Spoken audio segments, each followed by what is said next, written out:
हजरत जकरिया अलैहिस्सलाम के जमाने की बात है। उस जमाने में हन्ना नाम की एक नेक और परहेजगार औरत थी। बहुत उम्र गुजर जाने के बावजूद उनके यहाँ कोई औलाद नहीं हुई थी।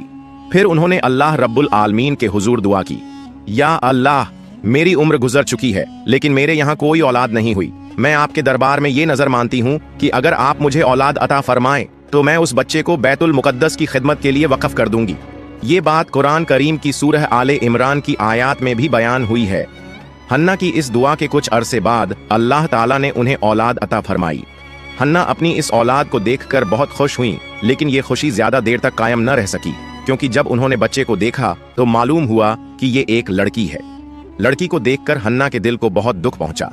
फिर उन्होंने अल्लाह रब्बुल आलमीन के हुजूर दुखी दिल से दुआ की, या अल्लाह, मैंने आपके दरबार में नजर मानी थी कि अगर आप मुझे औलाद देंगे तो मैं उसे आपके घर बैतुल मुकद्दस की खिदमत के लिए वक्फ कर दूंगी।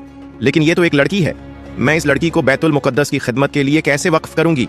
और बैतुल मुकद्दस के खिदमत गुजार भी तो एक लड़की को कबूल नहीं करेंगे। हन्ना की ये दुखी दुआ सुनकर अल्लाह रब्बुल आलमीन ने उन्हें तसल्ली दी, ऐ हन्ना, तुम शायद इस बात पर गमगीन हो कि तुम्हारे यहाँ एक लड़की पैदा हुई।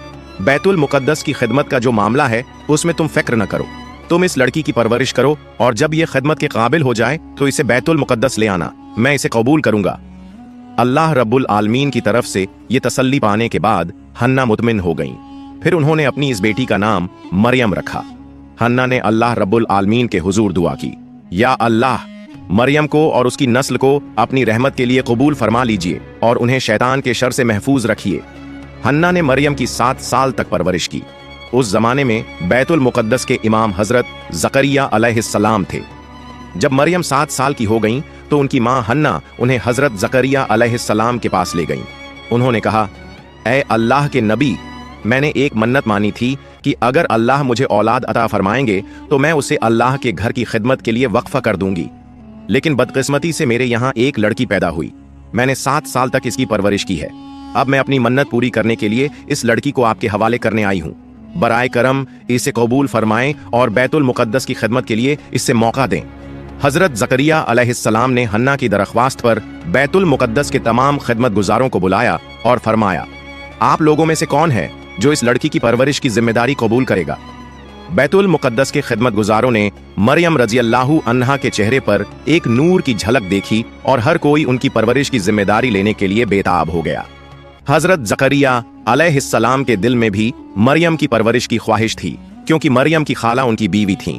उन्होंने बैतुल मुकद्दस के खिदमत गुजारों से कहा, आप सब सुने, इस लड़की की परवरिश के लिए सबसे ज्यादा मुनासिब शख्स मैं हूँ, क्योंकि इसकी खाला मेरे घर में है।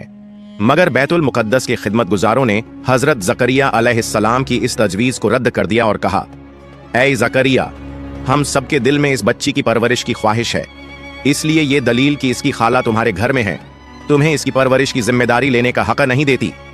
हजरत जकरिया अलैहिस्सलाम ने देखा कि सभी मरियम की परवरिश करना चाहते हैं और इस सूरत में एक पेचीदगी पैदा हो गई है। ऐसी हालत में उन्होंने कहा, देखो, हम सब चाहते हैं कि इस बच्ची की परवरिश करें। मेरा ख्याल है कि अगर हम इस मामले को अल्लाह रब्बुल आलमीन के सुपुर्द कर दें तो वो हमारे बीच फैसला फरमा देंगे कि मरियम की परवरिश कौन करेगा। इसलिए आओ हम सब एक कुरानदाजी लॉटरी का इंतजाम करें। हम अपनी बेहकाल कलम, जिनसे तौरात की किताबत करते हैं, पानी से भरे हुए एक प्याले में डालेंगे। जिसकी कलम डूब जाए वो मरियम की परवरिश की जिम्मेदारी नहीं ले सकेगा, और जिसकी कलम तैरती रहे वही मरियम की परवरिश की जिम्मेदारी लेगा। बैतुल मुकद्दस के तमाम खिदमत गुजार हजरत जकरिया अलैहिस्सलाम की इस तजवीज से मुत्तफिक हो गए। फिर उनके सामने पानी से भरा हुआ एक प्याला लाया गया। बाद एक ने अपनी कलम उस प्याले में डालनी शुरू की। सबकी कलमें उस पानी में डूब गईं। आखिर में हजरत जकरिया अलैहिस्सलाम ने अपनी कलम उस प्याले में रखी। देखा गया कि उनकी कलम मुअज्जजा तौर पर पानी की सतह पर तैर रही है। फिर सबने मुत्तफिका तौर पर फैसला किया कि हजरत जकरिया अलैहिस्सलाम ही मरियम रज़ियल्लाहु तआला अन्हा की परवरिश की जिम्मेदारी लेंगे। उसके बाद हजरत जकरिया अलैहिस्सलाम ने बैतुल मुकद्दस के करीब मरियम रज़ियल्लाहु तआला अन्हा के लिए एक कमरा तामीर किया। वह हमेशा उसी कमरे में रहती और हजरत जकरिया अलैहिस्सलाम उनकी देखभाल करते। जब वो बाहर जाते तो कमरे को ताला लगा देते और किसी को अंदर दाखिल होने की इजाजत न होती। एक मर्तबा हजरत जकरिया अलैहिस्सलाम ने मरियम रज़ियल्लाहु अन्हा को कमरे में बंद करके बाहर जाना चाहा, लेकिन उन्हें एक जरूरी काम में मसरूफ हो जाना पड़ा। ऐसी हालत पैदा हुई कि वो मरियम को भूल गए। असल में अल्लाह रब्बुल आलमीन ने उनके दिल से मरियम का ख्याल हटा दिया था, क्योंकि अल्लाह एक मुअज्जा जाहिर करना चाहते थे। 4 दिन बाद हजरत जकरिया अलैहिस्सलाम को याद आया कि उन्होंने मरियम को कमरे में बंद करके छोड़ दिया था। उन्होंने अफसोस भरे लहजे में कहा, या अल्लाह, ये मैंने क्या किया? पता नहीं इन 4 दिनों में मरियम क्या खा रही होंगी और वहां अकेली उस कमरे में कैसे वक्त गुजार रही होंगी। फिर वो जल्द से जल्द बैतुल मुकद्दस वापस आए। उन्होंने मरियम के कमरे में दाखिल होकर देखा कि मरियम अल्लाह रब्बुल आलमीन की इबादत में मशगूल हैं। उन्होंने देखा कि कमरे में मुख्तलिफ किस्म के फल और खाने मौजूद हैं और हर खाने से एक खुशबू आ रही थी। ये मंजर देखकर हजरत जकरिया अलैहिस्सलाम ने अल्लाह रब्बुल आलमीन का शुक्र अदा किया। जब मरियम ने नमाज पूरी की तो उन्होंने हजरत जकरिया अलैहिस्सलाम को सलाम किया।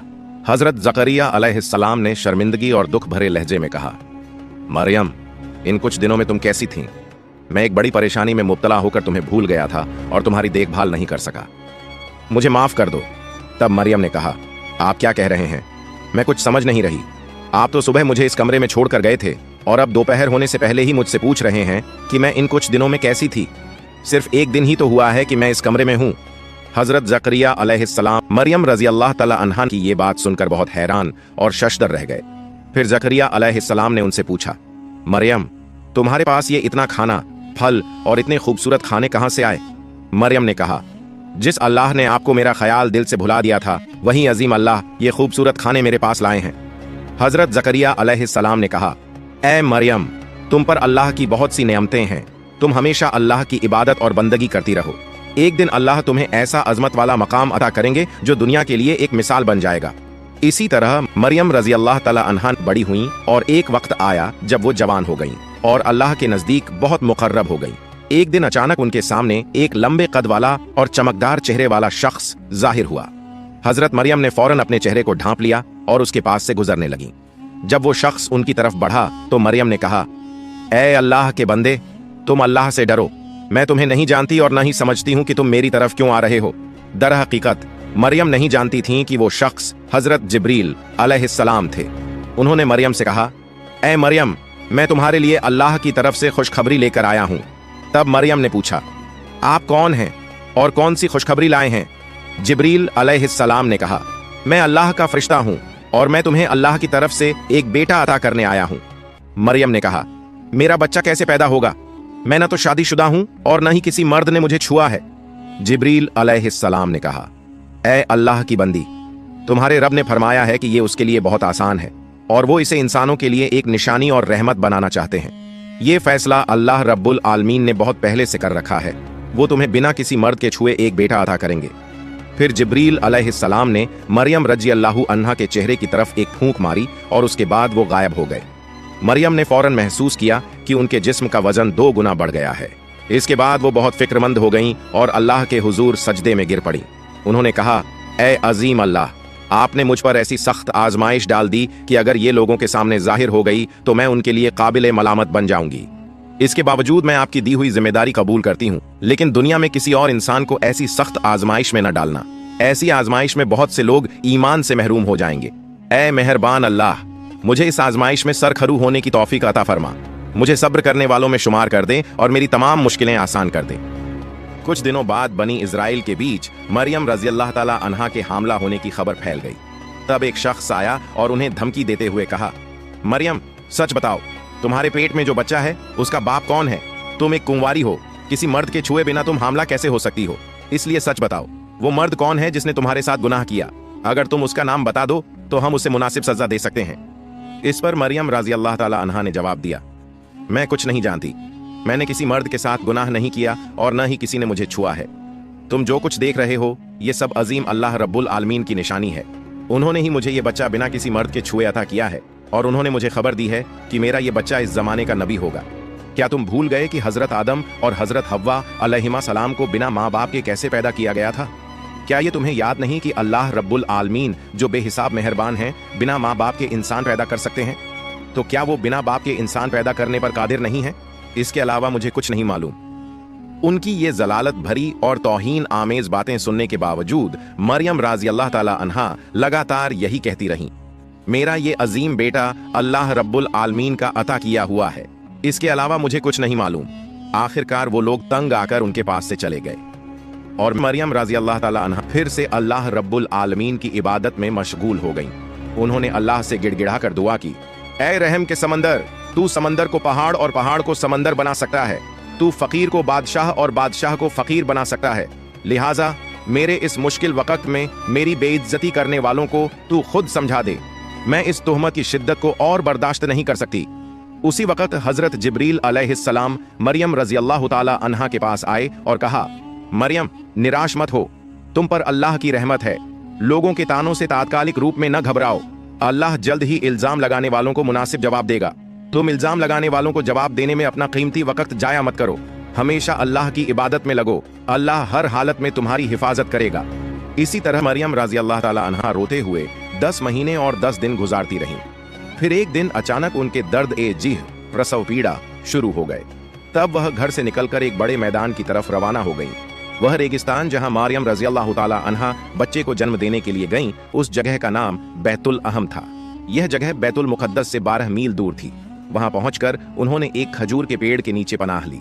तभी उनके दर्द ए जिह प्रसव पीड़ा की तीव्रता और भी बढ़ गई। एक तरफ दर्द की शिद्दत थी और दूसरी तरफ लोगों के तानों का डर। इसी वजह से मरियम रजी अल्लाह ताला अन्हा बहुत बेचैन हो गईं और कहने लगीं, ऐ अल्लाह, काश मैं इस दुनिया में पैदा ही न हुई होती, काश लोग मुझे भुला चुके होते तो कितना अच्छा होता। इसके बाद मरियम रजी अल्लाह ताला अन्हा ने एक खूबसूरत बेटे को जन्म दिया। वो परेशानियों और अनजाने ख्यालों में डूबी हुई थीं और उनकी मदद के लिए कोई इंसान मौजूद न था। तभी अल्लाह के फरिश्ते हजरत जिब्रील अलैहिस्सलाम वहां नाजिल हुए और उन्होंने मरियम रजी अल्लाह ताला अन्हा के पास एक जन्नती चश्मा झरना बहा दिया। फिर उन्होंने हिदायत दी, ऐ मरियम, इस चश्मे का पानी पियो और पेड़ की खजूरें खाओ। मरियम रजी अल्लाह ताला अन्हा ने जैसे ही खजूर खाने की तमन्ना की, पेड़ की शाखें झुककर उनके करीब आ गईं। उन्होंने हल्के से शाख को हिलाया और ताज़ा खजूरें नीचे गिरने लगीं। फिर मरियम रजी अल्लाह ताला अन्हा ने खजूरें खाईं और झरने का पानी पिया, जिससे उनकी हालत बेहतर हो गई। इसके बाद हजरत जिब्रील अलैहिस्सलाम ने फरमाया, ऐ मरियम, तुम अपने ऊपर लगाए गए इल्जाम की फिक्र मत करो। अगर लोग इस बच्चे के बारे में तुमसे कुछ पूछें तो इशारे से बता देना कि तुमने रोजा रखा हुआ है। बनी इजराइल के द्वार में रोजे की हालत में बोलना मना था। अल्लाह रब्बुल आलमीन की कुदरत से यह बच्चा खुद उनके सभी सवालों का जवाब देगा। मरियम रजी अल्लाह ताला अन्हा ने अपने नवजात बेटे को गोद में लेकर बहुत सुकून और इत्मीनान महसूस करने लगी। उन्होंने मोहब्बत से बच्चे के चेहरे की तरफ देखा।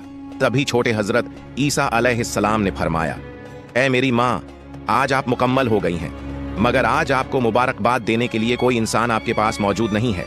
इसीलिए सबसे पहले मैं आपको सलाम पेश करता हूँ और मुबारकबाद देता हूँ।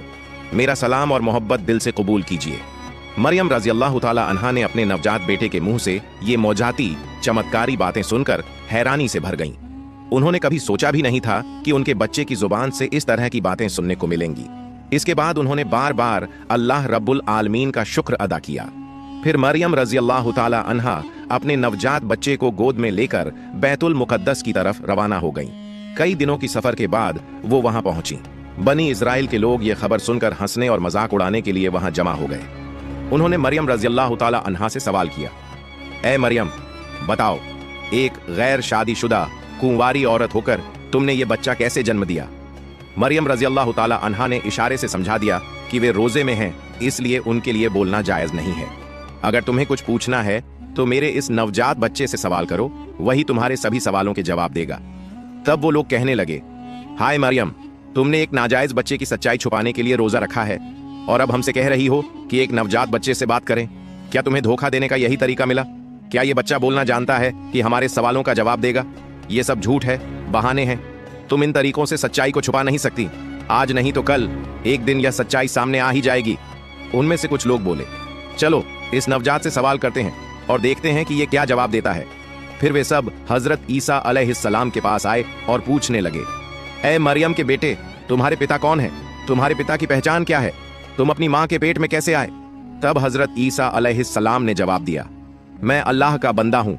अल्लाह ने मुझे किताब दी है और मुझे नबी बनाया है, और जहाँ कहीं भी मैं हूँ उसने मुझे बरकत वाला बनाया है।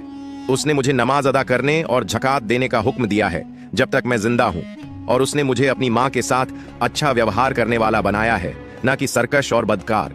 जिस दिन मेरी पैदाइश हुई, जिस दिन मेरी मौत होगी और जिस दिन मुझे दोबारा जिंदा किया जाएगा, उन सभी दिनों पर अल्लाह की सलामती होगी। तुम मेरी दावत कबूल करने के लिए तैयार हो जाओ, मैं जल्द ही तुम तक अपनी दावत पहुंचाऊंगा। बनी इजराइल के लोग नवजात हजरत ईसा अलैहिस्सलाम की जुबान से यह साफ और हिकमत भरी बातें सुनकर हैरान रह गए। कुछ पल पहले जिसने जन्म लिया था वह बच्चा इस तरह की बातें कैसे कर सकता है? यह एक बड़ा मोजा चमत्कार था। किसी के मुंह से कोई बात ना निकली। यह हकीकत जल्द ही पूरे इलाके में फैल गई। बेशुमार लोग यह मंजर देखने के लिए वहां जमा हो गए। हजरत ईसा अलैहिस्सलाम के पास आने वाले लोगों को उन्होंने तौरात की आयतें पढ़कर सुनाई। नवजात की जुबान से यह कलाम सुनकर सभी को अपनी गलती का एहसास हुआ। उन्होंने मरियम रजी अल्लाह तआला अन्हा से माफी मांग ली।